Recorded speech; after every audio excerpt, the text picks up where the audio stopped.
Oh, hello everybody. Friday night, and it's time for the big History of Delaware show. Looks like we're probably going to do this in more than one part. Got quite a few things to say about my little state down here. So I'm going to refer to some notes as we go. Some notes I took in 1992 when I took a History of Delaware class. My buddies and I were looking for a history class that fit into our schedule. I think it was a Tuesday or a Thursday night.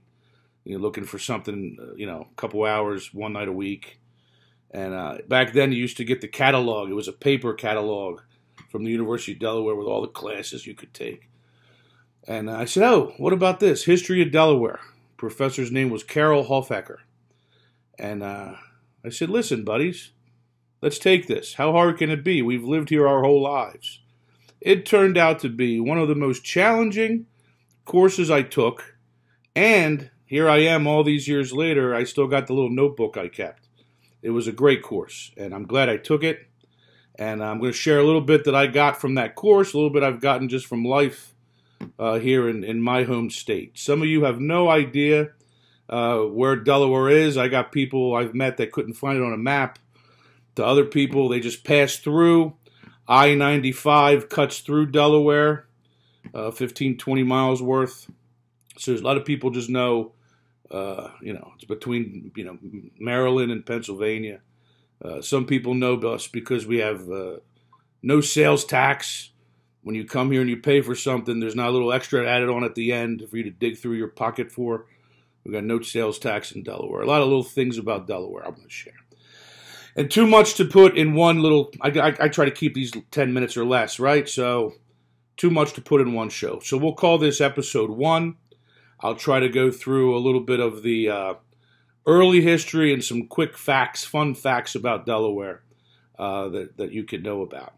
I asked my parents once, how did we end up here? My grandparents came to Ellis Island like millions of other Italian Americans. How did we end up here? And no one really had an answer, by the way.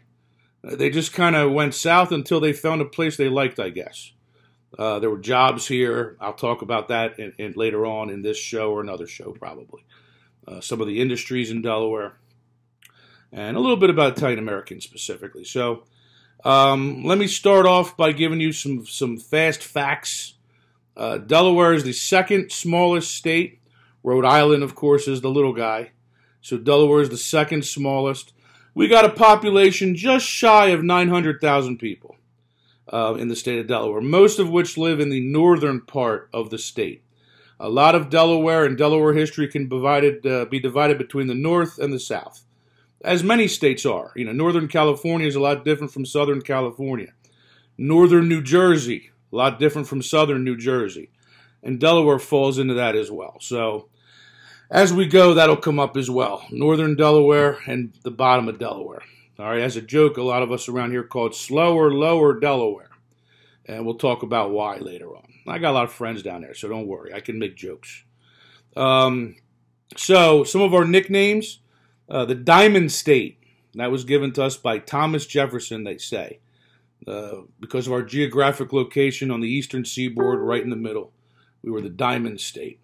The Small Wonder, the First State, some of our little nicknames through the years. Share with you some of the little facts about our Delaware. Our state flower is the peach blossom. I'll talk more about peaches in another show. Our state tree is the American holly. That's a cool one there. I got one in the backyard. Let's see what else we got. The state bug is the ladybug. The state bird is the blue hen chicken. It's also the mascot of the University of Delaware, the Fighting Blue Hens. Got my football jersey here for the University of Delaware, my alma mater. Our state butterfly is the tiger swallowtail. That's neat. Our state colors are colonial blue and buff, kind of a soft yellow. Our state fish is the weakfish. And a little bit more. Our state fruit is the strawberry. Our state fossil is the belemnite. right? That is like a squid. You can find a bunch of those by the Chesapeake and Delaware Canal. When they dug out that canal, they put all the spoils on the north side near Fort DuPont. And it's not uncommon. You can go rummage around through there and you can find these things. They look like brown, almost translucent, but not quite, shaft. It's the body of an ancient squid. Our state macroinvertebrate is the stonefly. Our state marine animal is the horseshoe crab. We got a lot of them right around this time of year. Our state mineral is sillimanite. Our state song is Our Delaware.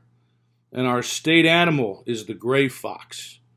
Okay, so those are some quick facts on my state, Delaware. Give you a little bit of the early history. The original inhabitants, the Native Americans, the Indians of this region, there were two. In the northern part of Delaware, you had the tribe called the Lenni Lenape. In the southern part of Delaware, there was a tribe called the Nanticoke, both part of the Algonquin Nation. All right, so there is Native American history here, pre-European history here, the Lenni Lenape and the Nanticoke. Let me read to you from these 20-year-old notes I have. And I'll just kind of, read to you a little bit. Delaware's history, long and proud. Early explorations of our coastline were made by the Spanish and the Portuguese in the 16th century. But it was Henry Hudson in 1609, working with the Dutch, and a guy named Samuel Argyle in 1610, and Cornelius May in 1613, and another guy named Cornelius Hendrickson in 1614. These were the early Europeans who left a mark on this region. The Spanish and Portuguese sailed by, didn't stay, but these early explorers, the Dutch, etc., they did stay. It is said that during a storm, Argyle was blown off course and sailed into a strange bay, which he named in honor of his governor. It's doubtful that Lord Delaware ever saw or explored the bay, the river, or the state which today bears his name.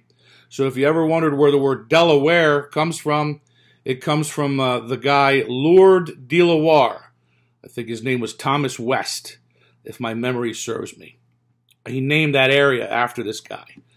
In 1631, 11 years later, 11 years after the Pilgrims landed at Plymouth, Massachusetts, the first white settlement was made on Delaware soil. This was a group of Dutch traders with a guy named Captain David Peterson de Vries.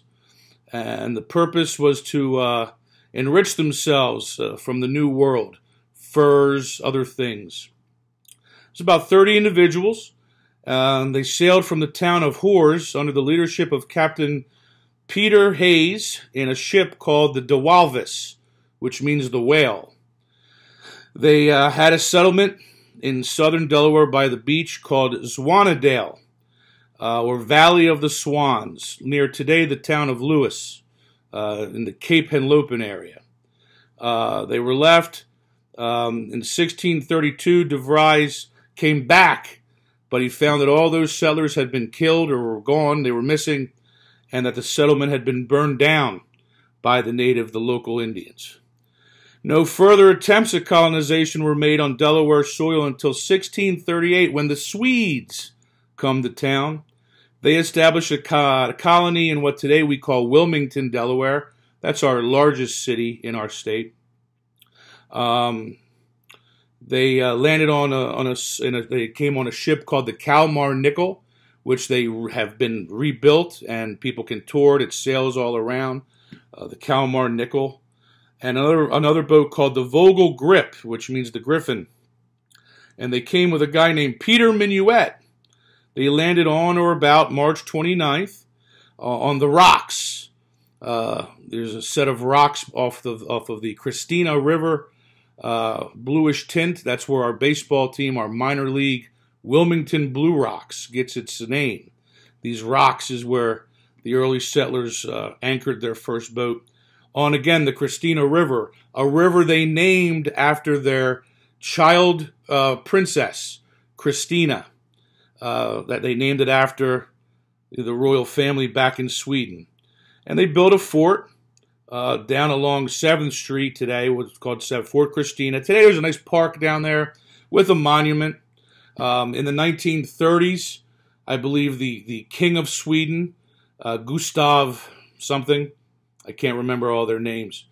He came, there's a picture of him and I believe Franklin Roosevelt down at the Christina River at that spot.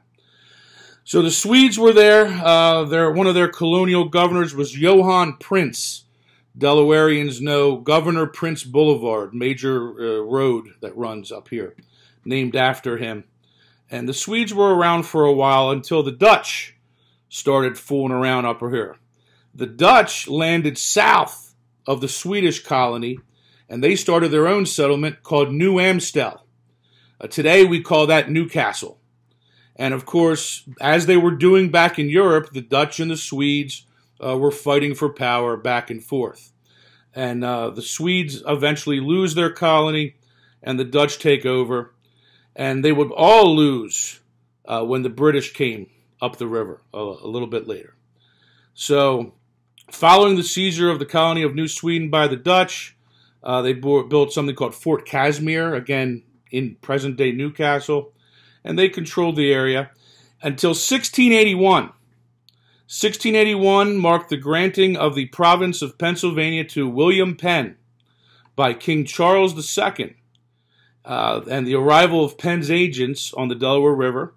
They soon reported to the proprietor that the new province would be landlocked if the colonies on either side of the Delaware River Bay were hostile. As a result of Penn's petition to the Crown for the land on the west side of the Delaware River and Bay, below his province, the Duke of York, in March 1682, conveyed by deed and leases the land that is today we call Delaware. And this goes against, there was a battle between William Penn and his ancestors and Lord Baltimore, because you see, of course, Maryland is also on what's called the Delmarva Peninsula, little piece of land that juts out. Delaware's got a chunk, and then the eastern shore of Maryland is on the other side, and that was, of course, in dispute.